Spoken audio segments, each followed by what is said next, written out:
An open letter to Governor Corzine. Dear Mr. Corzine, my name is Zoltan Lieberman.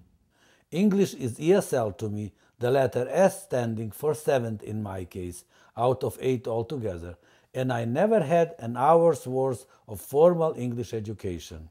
I say it not in a way of bragging, but rather to explain my stilted style and possible grammatical errors. I also missed out on younger age for its study and first started at 27. So please be charitable to me. I hate to sound like a quack, and I know that I do when claiming that I hold the silver bullet to what ails a great deal of our education. In my long quest for a uniform and universal mnemonic, I had discovered a method of learning and teaching vocabulary that is a serendipitous find in more ways than one. As it felicitously happened, it is also an engaging and fun game and patentable as such. The method is also trademarked as Name That Word, a takeoff from the popular TV show of the past Name That Tune. False modesty aside, proud as I am of my English vocabulary, my real claim to fame is my Name That Word. Figuratively speaking, I reinvented the printing press. Except of printing on paper, it imprints the words indelibly in people's brains, memories. The mechanism of it on the true molecular level is of course unknowable at the current level of science, just as memory in general, but it is self-evident that a different memory mechanism kicks in when applying my method. Besides being a remedial tool, it is also an instant diagnostic one.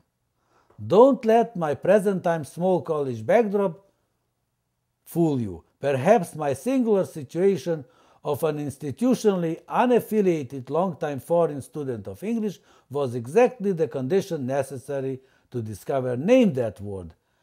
Among the many ramifications of my method of teaching and learning vocabulary, I prefer to call the subject word literacy, a term of my own that is, in my opinion, more in keeping with modern terminology and reflects better the subject at hand, is my discovery of the less than satisfactory state of affairs with teaching of the subject in our schools.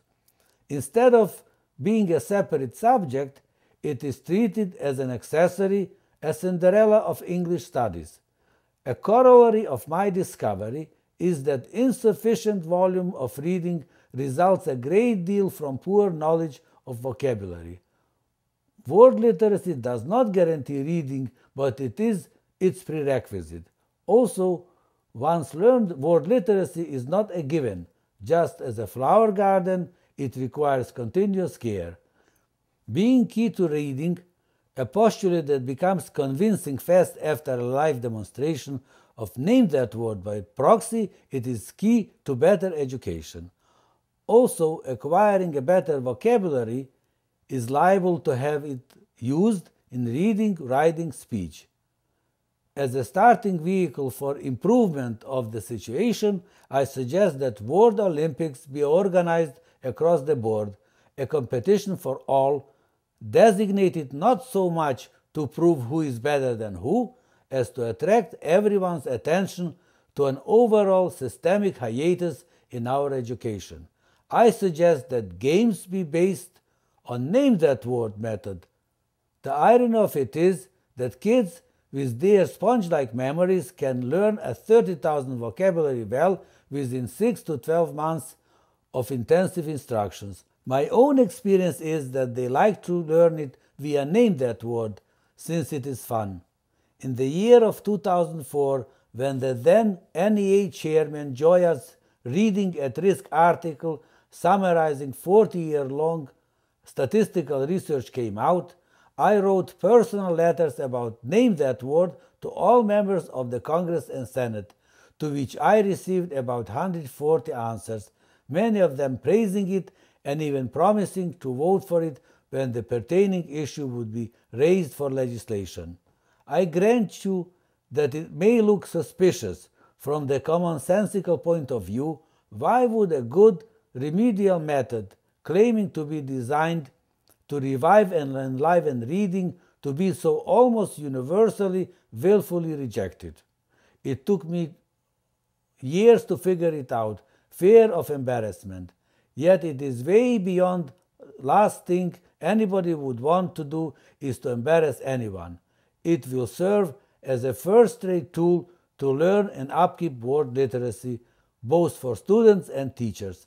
I have demonstrated, named that word to thousands of people, many of them linguists. I yet have to meet anyone not impressed by it way beyond expectation. Their, not mine. Sorry, dear Mr. Corzine, my letter turned out longer than intended. I look forward to have an opportunity to make a live presentation of my Name That Word to you. Sincerely yours, Zoltan Lieberman.